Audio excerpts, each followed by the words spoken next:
తెలంగాణ ప్రభుత్వం తీసుకొచ్చిన Hyderabad industrial land transformation పాలసీపై ప్రతిపక్ష బీఆర్ఎస్ పోరుబాటుకు శ్రీకారం చుట్టింది. ఈ పారిశ్రామిక పాలసీ పేరుతో ప్రైవేట్ వ్యక్తులకు కట్టబెట్టేందుకు రాష్ట్ర ప్రభుత్వం చేస్తున్న ప్రయత్నాలు చేస్తుందంటూ ఆరోపిస్తున్న గులాబీ పార్టీ దాన్ని అడ్డుకుని తీరుతామంటూ చెబుతుంది.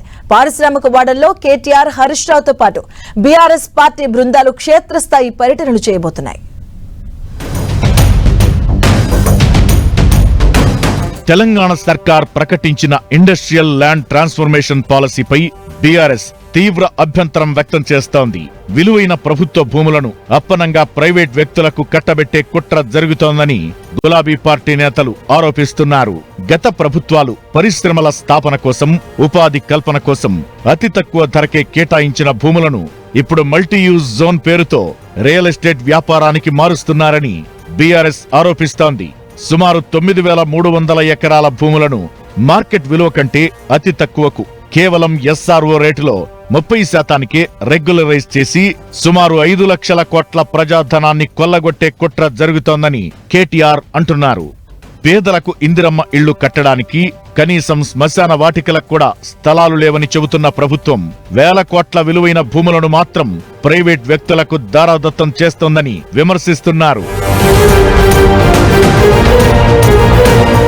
కాంగ్రెస్ ప్రభుత్వ తీరును ఎండగట్టేందుకు హైదరాబాద్ చుట్టుపక్కల ఉన్న పారిశ్రామిక వాడలను 8 క్లస్టర్లుగా విభజించి పార్టీ సీనియర్ నాయకుల ఆధ్వర్యంలో బృందాలు పర్యటించాలని కేటీఆర్ ఆదేశించారు.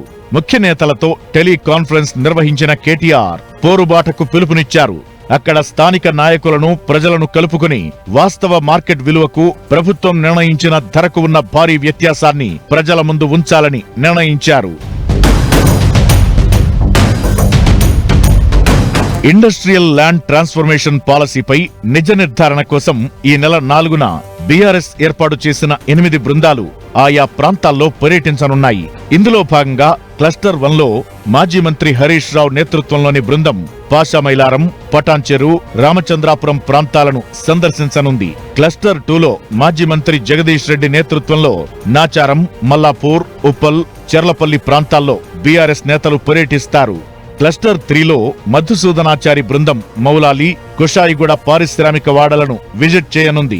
ఇక క్లస్టర్ 4లో బీఆర్ఎస్ వర్కింగ్ ప్రెసిడెంట్ కేటీఆర్ నేతృత్వంలోని బృందం జీడిమెట్ల, కూకట్పల్లి ప్రాంతాల్లో పర్యటించనుంది. క్లస్టర్ 5లో తలసాని శ్రీనివాస్ యాదవ్ బృందం సనత్ నగర్, బాలానగర్ ఏరియాలను పరిశీలించనుంది. క్లస్టర్ 6లో చామకూర మల్లారెడ్డి, శంభిపూర్ రాజు మేడ్చల్ ఇండస్ట్రియల్ పార్కుకు వెళతారు. క్లస్టర్ 7లో మాజీ మంత్రి సబితా ఇంద్రారెడ్డి బృందం కాటెదాన్, హయత్ నగర్ లో పర్యటిస్తారు. క్లస్టర్ 8లో మాజీ మంత్రి మహమూద్ అలీ బృందం బారాదరి పారిశ్రామిక వాడను సందర్శించి వాస్తవ పరిస్థితులను పరిశీలిస్తారు. పారిశ్రామిక వాడల ద్వారా ప్రజలకు ఉపయోగపడే కార్యక్రమాలు ఏం చేయొచ్చు, స్థానిక ప్రజల సుదీర్ఘకాలం డిమాండ్లను, ఆకాంక్షలను కూడా పార్టీ నేతలు ఈ పర్యటనలో తెలుసుకోనున్నారు.